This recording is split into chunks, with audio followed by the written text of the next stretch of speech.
When I get out of that fire stairwell, that's where I experience the worst 30, 40 seconds of my life. You see the smoke, the fire, paper, furniture, people being pulled out of the other building. Hurts the same today as it did back then. It never goes away. Thank you for having me here in New York today. I know you want to know how it feels to be back in the city. Unsettling, to be honest. The train pulled into Penn Station, and I had this almost out-of-body reaction, because that's how I got to New York on September 11th. I came in on Amtrak from Philadelphia, got off at Penn, took the subway to the World Trade Center. So it was reliving that, without actually reliving it. My body just sensed it, and it was an eerie feeling. I wasn't expecting that. Every time I come back to New York, there's always something that rekindles the trauma and the pain. You can't help it. And it's not the city's fault. It just happens to be where all this went down for me. You want to know what life was like before 9/11? I'm wrapping up a 46-year career in the insurance industry. At that time, I was basically at the peak of my career. Busy raising a family of 4 kids, supporting the household by being aggressive and driven in my job, trying to climb the corporate ladder, financially and professionally. Life was good. I was already a grandfather when this happened because my oldest daughter had a child when she was very young, so I was a grandfather of 1, a father of 4 kids between the ages of 18 and 13. As hectic as you can imagine. Sports, dance classes, all the activities they had to do, plus school. At one point, I worked away from where we lived, and they loved when I'd come home on weekends because I'd bring Domino's pizza on Friday nights. I always said, the way to my kids' hearts is through pizza. Those are the things we did. The Twin Towers especially were basically a hub for the insurance industry. So, it wasn't unusual to be called to a meeting there.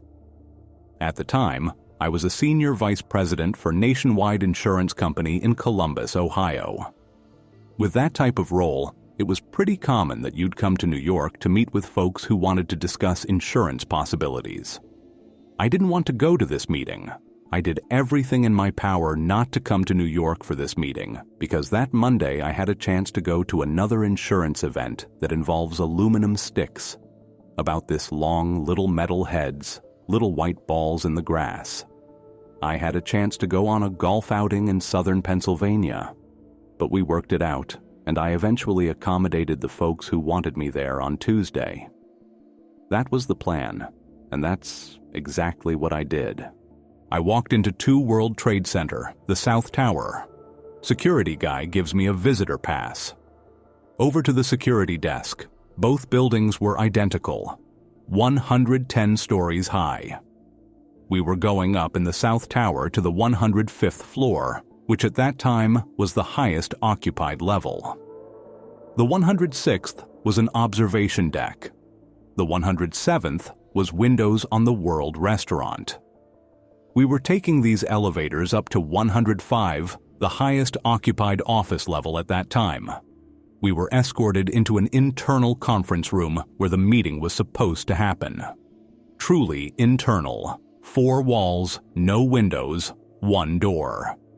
Insurance meetings never start on time. Never have. Never will. 8:30 a.m. was supposed to be the start, and 8:30 came and went.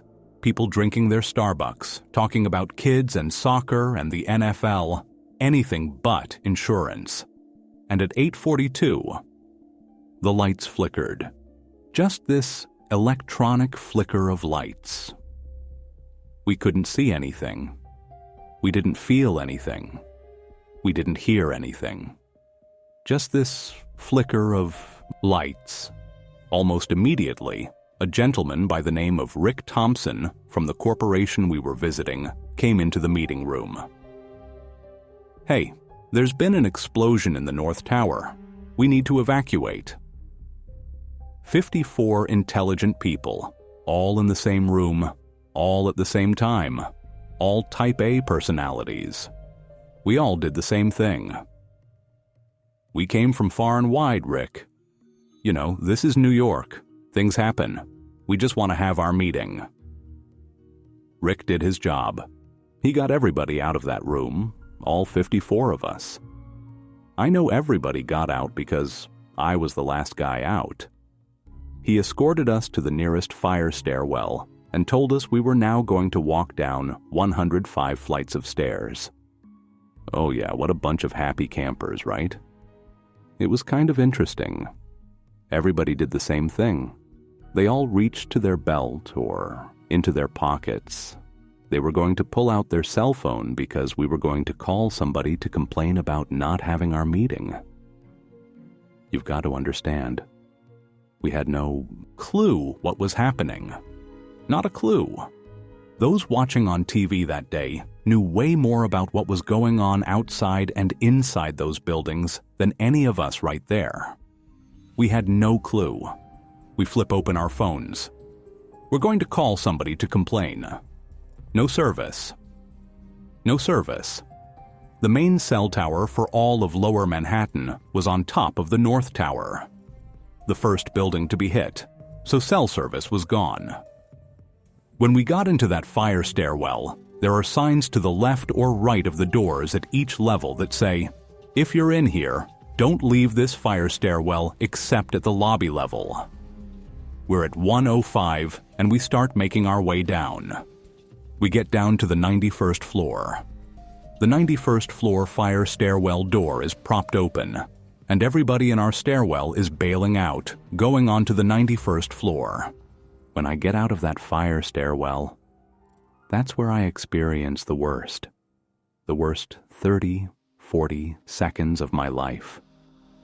I look out the windows to the north, and I see these huge, gaping black holes through the sides of that building. Gray and black billows of smoke pouring out of those holes. Flames redder than any red I'd ever seen before, just licking up the side of the building and beyond the top level. The smoke just black and gray, billowing out. I look through this. It was a crystal clear day in New York that day. The weather couldn't have been more perfect, but I remember looking through that smoke, through that fire, through those black holes, and seeing pieces of the fuselage of a large plane lodged inside the other building. I kept thinking to myself, my God, how did that pilot not see the building? How did he miss? He flew right into it, and in this chaos, I see all of it, the smoke, the fire, paper, furniture, people being pulled out of the other building. Unbelievably gruesome, horrific, and I had that feeling all of us have had sometimes in our lives, that pit in your stomach. I want my mom feeling. I just wanted to go home. I didn't want to be there. I wanted to go home. There were people on that 91st floor that day with me who seemed frozen, whether frozen in fear, mesmerized by what they saw, screaming at the top of their lungs, yet seemingly unable to move. I said to myself, I'm getting out of here. I am not staying here.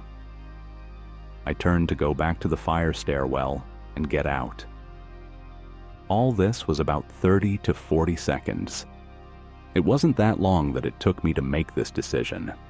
When I turned around, there was a guy right behind me who was in the same meeting. His name was Luke Richardson. He worked for Liberty Mutual Insurance Company. Huge guy, big, tall dude, football guy. All-American linebacker at Penn State. When I turned around to quickly go back, I almost knocked him over with my stubby little body because I was in such a hurry. He put his big hands on my shoulders. "What are you going to do, man?" I said. "I'm getting the hell out of here. I can't stay here. What are you going to do?" He said, "Yeah, I think that's a good idea, but before I go, I'm going to..." And he pointed to the closest restroom. That 2.5, 3-minute delay in his departure cost him his life that day. I got to the top of the fire stairwell, and they're making an announcement over the PA system. The event has been contained to the North Tower. We believe the South Tower is safe. We suggest that if you work in the South Tower, you return to your workstation. If you feel you need to leave, please proceed with caution. If you're a visitor, please proceed with caution. A lot of people ask me, how could they make that announcement? But it made sense. There was a person in charge of building security down at the lobby level, and at this point, there's a cop on one side, a firefighter on the other, looking at this person saying, "You've got maybe 25,000 people in this building. We can't let them out because it's raining concrete, steel, and bodies outside. What are you going to do?" I'm sure this person thought, well, our building's okay. The elevators are still working. Electricity, ventilation systems, everybody stay put until we figure out what's going on. So it did make sense for them to say, hey, stay where you are. Let's figure this out.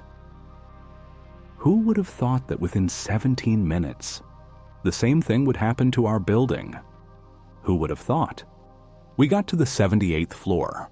The 78th floor in that building, as well as the 44th floor, were known as sky lobbies, second and third lobbies in the buildings, because they couldn't have elevators go straight up 110 floors. The 78th floor sky lobby was just that, another lobby. When we got to that floor, the woman running our meeting is screaming back at me.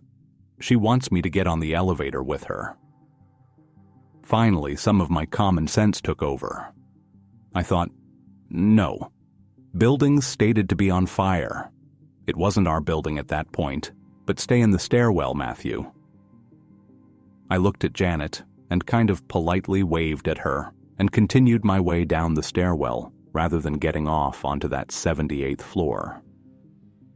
Arguably the best decision I've made in what is still my life.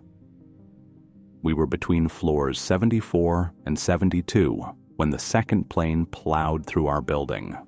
Through our building, the plane went through our building between floors 77 and 85. We were just a few stories below that strike zone. Never felt anything like that.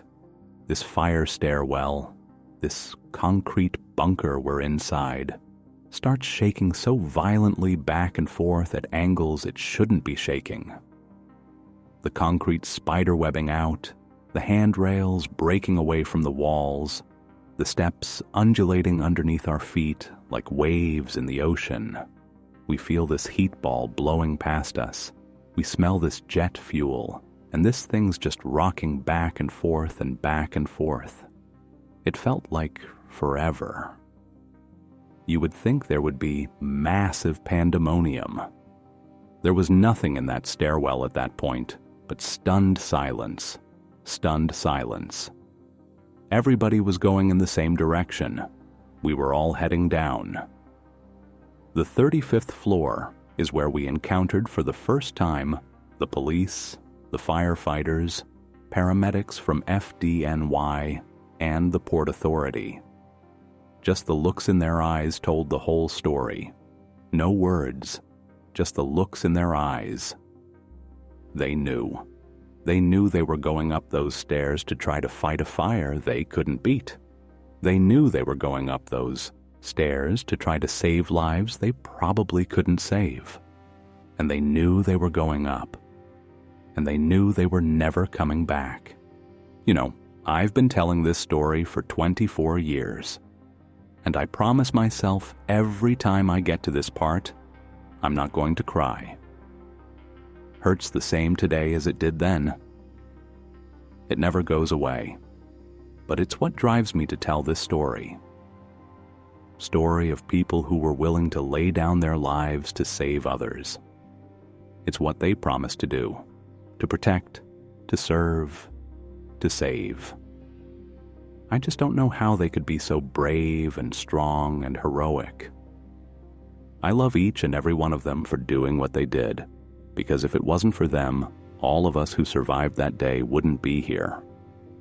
The 18th floor, going down. We also encountered a guy who was actually on the 15th floor, but we could hear him on 18 because he had an electronic bullhorn. This guy, who was a security officer, was singing through this megaphone, and he's singing "God Bless America." He doesn't even know all the words. Well, there was a reason for that, but it's okay. He's singing, and he's really bad. I mean, he had a voice only a mother could love. He's singing out loud, but he was doing something he was probably asked to do. Get up there, calm these people down, make them laugh a little. He had to know with this terrible singing, he was making people laugh and getting them out of the building. I always compared it to the musicians on the deck of the Titanic, right? Go up there, play music, keep them calm, get them off the boat. This is what this guy was doing. He happened to be the guy in charge of security for Morgan Stanley in the North Tower. He'd evacuated all his floors. He came over to the South Tower. He asked the firefighters if he could help.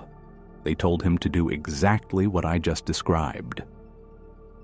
I wonder how many lives that man saved that day while giving up his own. He never got out. None of them got out. When we got down to the lobby level and out of the fire stairwell, I'm looking through these arching glass windows, left and right. I'm seeing crumbled concrete, twisted steel, red blotches on the ground, and I knew what those red markings were. They couldn't let us out at ground level because it was raining concrete, steel, and bodies. They escorted us down into the concourse level of the Trade Center complex. That's the first time we had the chance to encounter people in real need. Gaping wounds, missing limbs, real blood and guts. Human nature makes you want to reach out, makes you want to help, and I couldn't that day. The reason I couldn't was because there were so many cops, firefighters, paramedics there to aid and assist these people. I've never seen at one place in time such an outpouring of caring and concern and love. That's what this was, this day, an outpouring of love. The escalators that took you up to ground level were no longer escalating. They were steps at this point, back and forth in what they call switchback fashion to get to street level. I'm about halfway up, and I hear my name. Matthew! Matthew! Matthew! I turn around, look back, see my friend David Martinez calling me. When we got up to ground level, they're bulldozing everything away, parting the seas of all this debris so we could escape. Every uniform yelling at us, "Run, run, run, don't stop!" I get across the street, I'm in front of St. Paul's Chapel. I can't help myself. I stop. I turn around. I look at this unbelievable sight. This ticker tape of concrete and steel and bodies. David looked at me. "What are you going to do, man?" I said. "I have no clue, David." I came up on a train. I wanted to go back on the train, get back to Philly, take the rental car I had in Philly, drive it to the airport, fly back to Columbus where I live. This was my plan. I said, "I don't think that's going to happen." He said, "I think you're right. That's probably not going to happen. Why don't you come with me to my place?" I said, "Okay, great. Sounds like a plan. Where do you live?" "Upper West Side, 108th Street. I went, "Whoa, that's a long way." He said, "You got a better plan?" I said, "No, I don't. You're right. I don't have a better plan. I'll go with you. We'll figure out what in the name of God is going on." We started making our way north. We were only 9 minutes north of 2 World Trade Center, the building we'd just been in. We came across a commercial laundry, doors thrown wide open, the all-news radio station blaring out that this was a deliberate terrorist attack. But it was the next couple of sounds that are the sounds I hear. Anybody who was there hears, every single day. First thing in the morning, last thing at night, unmistakable sound of twisting steel, crumbling concrete coming to the ground. And even more hauntingly, the sound of tens of thousands of people on the streets of New York, all screaming the same blood-curdling scream, all at the same time. We were very fortunate that David had a friend in the Tribeca section of the city where we were at that time. When we got into Sarah's apartment, she had other people who'd taken flight from the event in her place. Her husband, ironically, was stuck in Columbus, which is where I wanted to go. So we sat and we watched, and we sat and we watched. About 5 hours into the event, Mayor Giuliani got on the TV. It was kind of amazing. He was the right guy at the right time for that circumstance. He looked through the lens of the television and basically said, "New York, this has been a tough day. We're going to get through this. We're going to survive. We're going to recover. And I know all of you just want to get home." If you've seen the pictures, you see people walking across the George Washington Bridge into New Jersey, out on the Long Island Railroad tracks to get to Long Island. People just wanted to get away, and he knew that. He emphasized it again. "I know you just want to get home. We believe we have enough confidence in our first responders, in our security that we've built up, and we're going to reopen the subways." Reopen the subways. My God, what a gutsy thing to do. What a decision to make. David looked at me. I looked at him, and he said, "Come on, we're going." I said, "Where are we going?" We got about 2 stops up, which was 34th Street, Penn Station.